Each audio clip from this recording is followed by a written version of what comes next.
ምን ላሳይ ፈለኩ መሰለ አሁን በተነሳው ርዕስ ላይ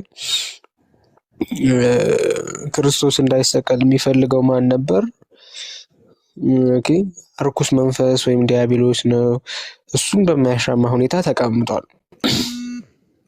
አሁን ሙስሊም ወገኖቻችን አላህ ብለው የሚከተሉት እንደሆነ ይሄ ሰይጣን ቁርአኑ ራሱ ይነግረናል። አንዴ ማማ የሚመችሽ ከሆነ የኢምራን ቤተሰብ ምዕራፍ 3ኛው ምዕራፍ ማለት ነው ቁጥር 54ን እስኪ ያውጭልኝ። አሁን እዚህ ላይ እንድናይ የምፈልገው ሁለት መሰረታዊ ነገር ነው።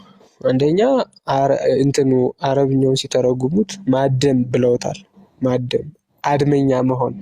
ቅዱስ ያዕቆብ በመልእክቱ አድመኛ ብሎ የሚገልጸው ዲያብሎስን ነው። ከስጋ ፍሬዎች መካከል አንደኛው አድመኝነት ነው። ኦኬ አድመኝነት የዲያብሎስ ውጤት ነው። የርኩስ መንፈስ ውጤት ነው። አድመኛ ተብሎ የተቀመጠው በመጽሐፍ ቅዱስ መሰረት ዲያብሎስ ነው፣ ሰይጣን ማለት ነው። አድመኛ ብሎ ተርጉሞታል። ነገር ግን እዛ ላይ የሚለው ማታለል ነው። መክር ማታለል፣ ዲሲቭ ማድረግ ማለት ነው። ወመከረ እስኪ አንድ እንትን አድርጊው። እሱን ወመከሩ መከሩ። እነሱ አይሁዶች እንግዲህ ክርስቶስን ለመስቀል በእነሱኛ አሴሩ፣ ተንኮል አሰቡ። ከዛስ አላህ ደግሞ መልሶ መክር አደረገ። መክር ማለት ክፋት ማሰብ ማለት ነው። ኦኬ ክፋት ማሰብ መልሶ ክፋት አሰበና ወአላሁ ኸይሩል መኪር፣ አላህ ከአታላዮች ሁሉ በላጭ ነው አለ። ተመልከቱ፣ አላህ ከአታላዮች ሁሉ በላጭ ነው። አድመኛ ብሎታል። እዚህ ላይ አድመኛም ቢባል ዲያብሎስ ነው። አታላይ ተብሎ በዋነኛ በትክክለኛ ቃሉ ትርጉም ቢቀመጥ ደግሞ መልሶ ዲያብሎስ ነው ማለት ነው። አልሸሹም ዞር አሉ ነው። አድመኛም ቢባል ራሱ አላህ ነው። አጭበርባሪ ቢባል ራሱ አላህ ነው። ይሄን የተናገረው ምን ላይ ነው? ኦኬ ቁርአን ላይ። የሚገርም ነው። ቁርአን ላይ ተፍሲር ላይ አይደለም፣ ሌላ ነገርም አይደለም። አላህ ያታልላል። ምን አድርጎ ነው ያታለለው ብለን ስንናገር ብለን ብንጠይቅ ሙስሊሞች የሚሰጡት መልስ ምንድነው? ኢሳ እንዲሞትበት ስላልፈለገ ኦኬ የሆነ ነብይ ሌላ ከሐዋርያቶቹ አንዱ ሚላለ ሲፈልጉ ሌላ ሰውዬ ሲፈልጉ ቃሬናዊ ሲሞን ምንም ማይመለከተው ኦኬ መሲህ ነኝ ብሎ ያልተናገረ ሰው እሱ ተሰቀለና ኢሳን ደግሞ በመስኮት አዘለለው ይላሉ። ተመልከቱ፣ ኢሳን ደግሞ በመስኮት አዘለለውና ወደ ሰማይ ይዞት ወጣ። ይሄንን ነው እንግዲህ የሚያስቡት። ስለዚህ አላህ ለአንድ ቀን ለሁለት ቀን ሳይሆን ለ600 ዓመት ኦኬ ለ600 ዓመት ሹብሃት ፈጥሮ ሲኖር ነበር። ሹብሃት ማለት ምን ማለት ነው? ማጭበርበር፣ በቃ መዋሸት ማለት ነው። ውሸት መናገር፣ መዝራት። ይሄ ዲያብሎሳዊ ጸባይ ነው። እስልምና ከክርስቶስ አንድ የሚቃወመው ነገር ስቅለቱን ነው። የድንግልና ልደቱን ይቀበላሉ። ታምራት ማድረጉን ይቀበላሉ። ሙት ማንሳቱን ይቀበላሉ። ድውይ መፈወሱን ይቀበላሉ። ኦኬ እውር ማብራቱን ይቀበላሉ። ማድረጉን ይቀበላሉ። ሞቱን ግን አይቀበሉም። ለምን? አባታቸው ዲያብሎስ የሞተበት ሞት ስለሆነ። መስቀሉን ግን ይቃወማሉ። ለምን? መስቀሉን ዲያብሎስ አምርሮ ይጠላል። አምርሮ ማለት ነው። መስቀሉን ዲያብሎስ ይጠላል። ስለዚህ እስልምና እንደመጣ የተቃወመው ምኑን ነው? ስቅለቱን ነው።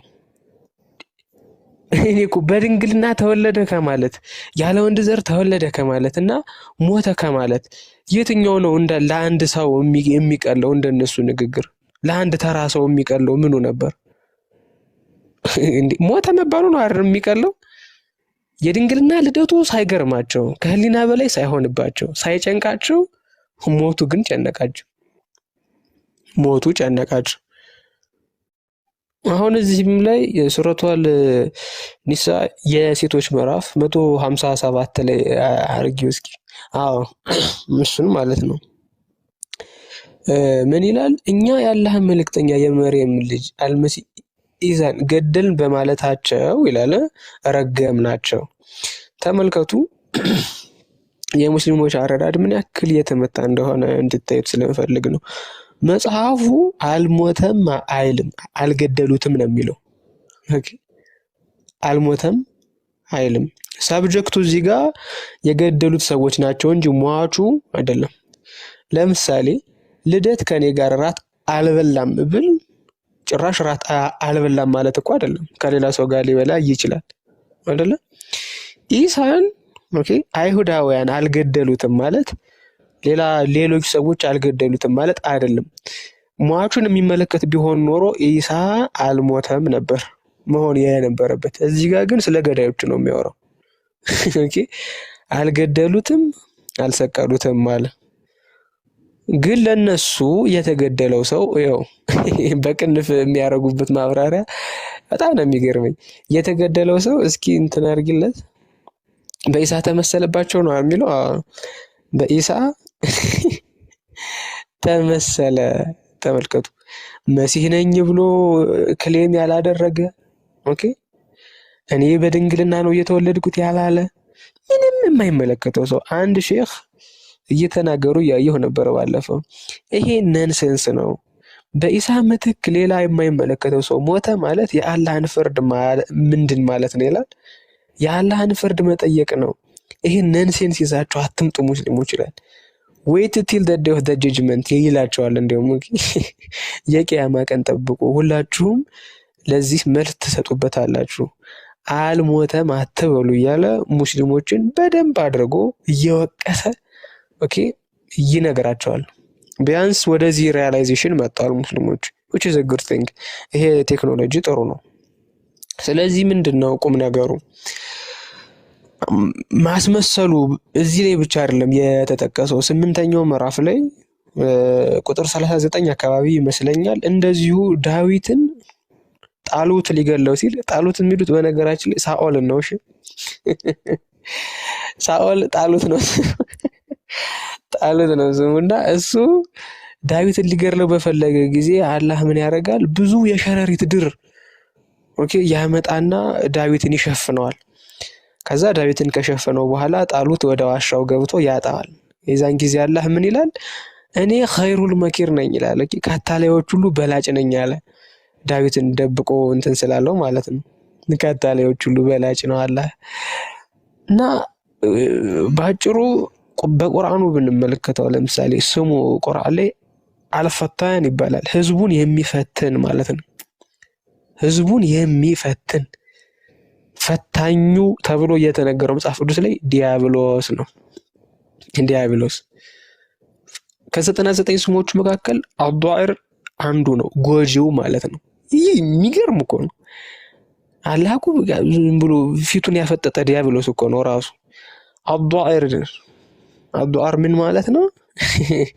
ጎጂው የሚጎዳው ማለት ነው። አልሙተከብር ግብዙ ማለት ነው። ግብዝ ተመልከቱ፣ የፈጣሪ ግብዝ ማለት ነው። እንዴት አይነት ነገር እንደሆነ እነዚህ ስሞቹን ብታዩቸው ግብሩን ገልጠው የሚናገሩ ናቸው። ስፔሻሊ መጽሐፍ ቅዱስን ይዞ ለሚያነብ ሰው ደግሞ በጣም በጣም በጣም ግልጽና ግልጽ ነው ማለት ነው። ስለዚህ ከስነ ስቅለቱ ጋር ተያይዞ አስመስሎም ይሁን ምን ብሎም ይሁን ብሎ ሙስሊሞች ዛሬ እንዲያምኑ ያደረጋቸው አላህ ነው። ያ ደግሞ በመጽሐፍ ቅዱስ ዲያብሎስ ነው ማለት ነው። ወደ ታሪካዊ ክርስትና የክርስቶስ ሞት ላይ መሰረት ያደረገ ነው። ኦኬ ክርስትና የክርስቶስ ሞትና ትንሣኤ ላይ መሰረት ያደረገ ነው። ሁለተኛ የክርስቶስን ሞትና ትንሣኤ የሚቃወም በሙሉ የዲያብሎስ ልጅ ነው ወይም ራሱ ዲያብሎስ ነው። therefore ኮንክሉዥኑ ምንድነው የሚሆነው? የክርስቶስን ሞት እየተቃወመ አላህ ባጭሩ